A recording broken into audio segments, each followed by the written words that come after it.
Electronics आणि माहिती तंत्रज्ञान मंत्रालयाची मेटाच्या अधिकाऱ्यांसोबत बैठक पार पडली। यात मेटाला आपल्या अल्गोरिदममध्ये ठोस बदल करून कृती आराखडा तयार करण्याचे निर्देश केंद्राने दिलेले आहेत।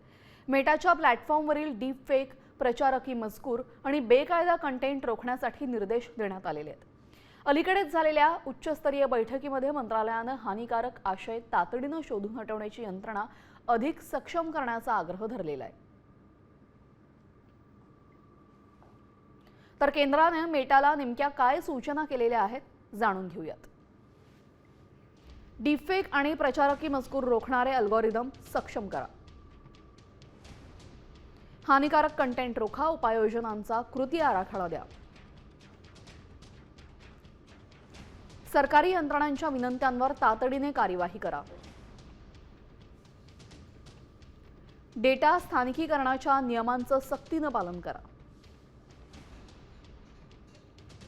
आणि डीपफेक रोखण्यासाठी सरकारसोबत अधिक समन्वय। मी साम टीव्हीच पाहते, तिथल्या बातम्या मला रिलेट करतात।